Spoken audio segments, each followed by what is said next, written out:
Chapter 14.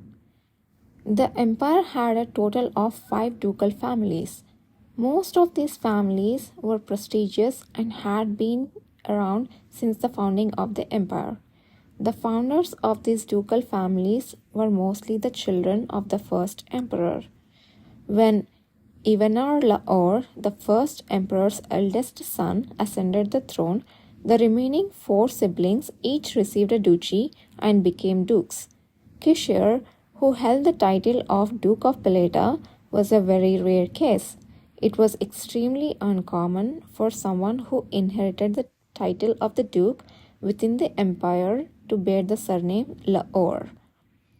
There was only one reason this was possible, because Kishir's father, the previous emperor, had personally granted him a new ducal title while he was still alive. According to imperial law, a prince who received a ducal title would be stripped of their succession rights and could never vie for the emperor's position again. This precedent had been followed since the first emperor, and it was a good system for preventing bloody power struggles among siblings. However, such conferred ducal titles were often temporary, and the recipients did not receive proper territories.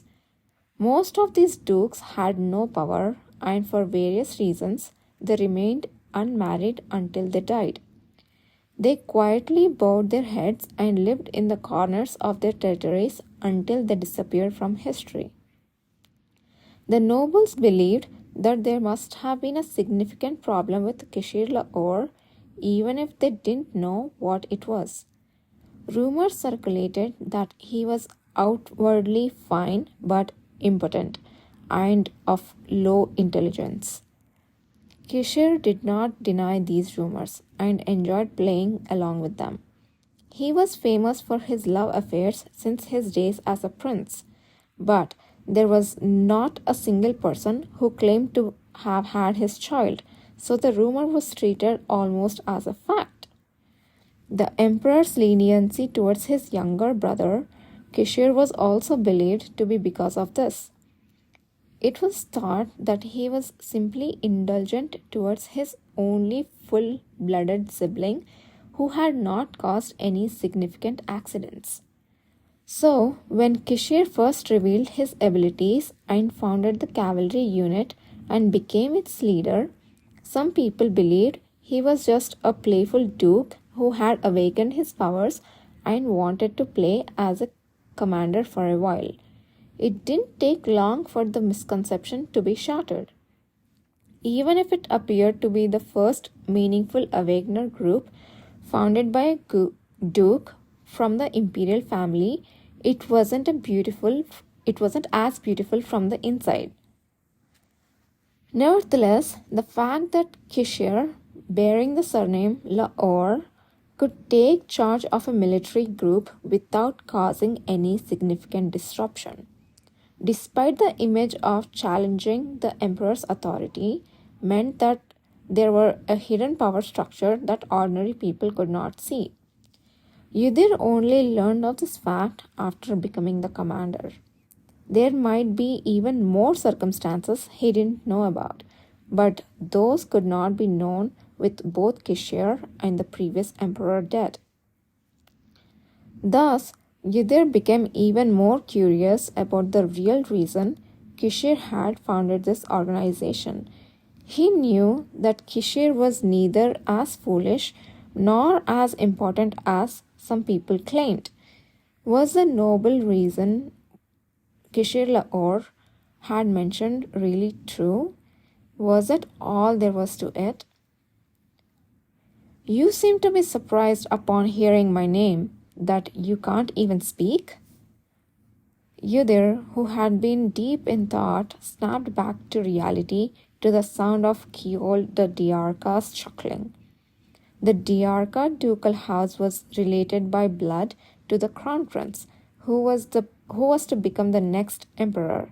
So it was understandable that the young knight from the family would be quite arrogant upon hearing Kishir's name. However, The question was why someone with such a background had disappeared without a trace in the past. It was evident that he wasn't a successor to the ducal house since he had joined the Order of the Knights. Among the four ducal houses, there wasn't a single one that focused on martial arts, so they preferred to make their children chancellors or priests rather than sending them to be knights.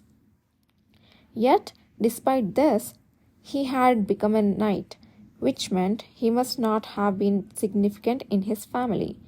It seemed that his position had more to do with his family's name rather than any real skill, since his inner power didn't appear to be exceptional. He probably lived like that, accumulating resentment, and was assassinated. Yudhir thought this eerie notion quite casually as he opened his mouth. The Diarca ducal house. Of course, I have heard of it. I thought so. Now, step back accordingly. This is not a place for people like you. That won't be possible. What? Keol's cold face contorted. Are you daring to defy my orders? Shall I drag him out right now? One of the Keol's subordinates asked, unable to conceal his displeasure. Our commander instructed us to come here for training. Do you think you could proceed with such a matter without consulting the commander of the Imperial Knights? Yudhir replied that if the commander of the Imperial Knights had already given permission, there was no reason for Keol to intervene. Seemingly understanding the meaning, Keol's eyes reddened with anger. Yudhir thought he would order his subordinates to chase him away, but Keol proved to be more immature than Yudhir had anticipated. The young knight immediately drew his sword and aimed it at Yudhir's throat. Come out. If you're one of those bastards who are overconfident in their power, I'll make sure you know your place today. Yudhir!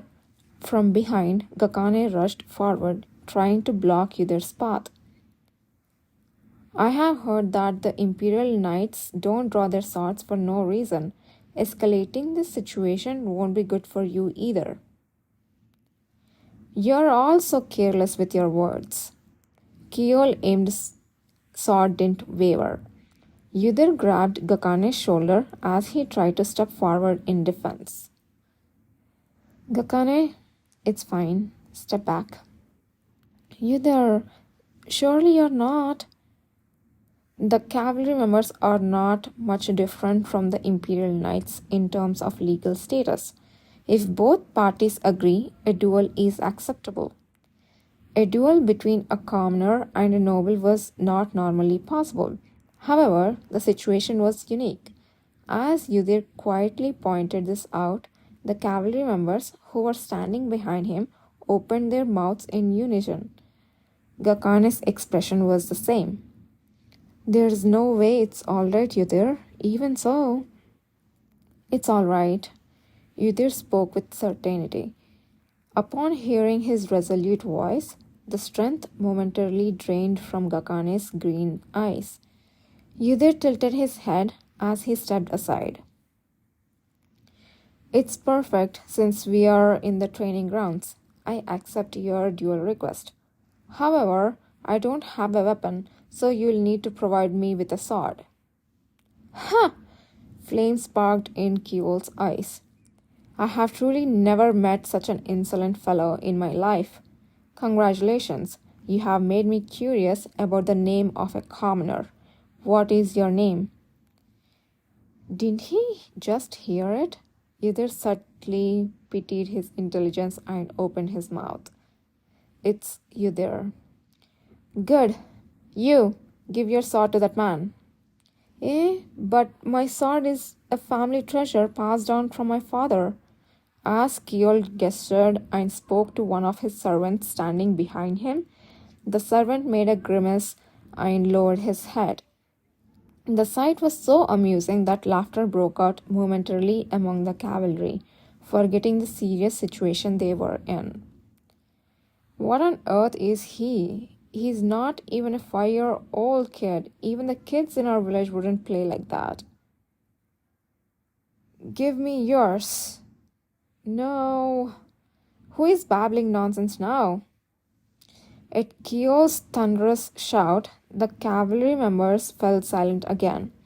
However, once the mood had changed, it could not be reversed, even with his shouting. Even the imperial knights, who had surrounded them with the intention of watching the cavalry take a hit, couldn't hide their smiles. They mostly saw Keogh as someone who strutted around, relying on the power of his family. Keogh, noticing this, turned redder. He turned around and slapped the servant's cheek. You who dare to tarnish the honor of your master, leave the group immediately. Go back and pack your things right away. Yeah? No, I will give you my sword, Lord Keogh. I don't need it. Didn't you hear me tell you to leave? Or should I kill you right here? As Keogh's sword pointed towards his throat, the servant fell to the ground, screaming, I made a mistake. Most of the Keogh servants seemed to be in their mid-teens. They knew how to use a sword to some extent, but they were still young. To wield a sword so recklessly against such a child, Udir thought such a personality and became more confident in his speculation that Keogh had probably been assassinated by someone he had offended in the past. Annoying brat. Udir raised his hand and swung slightly.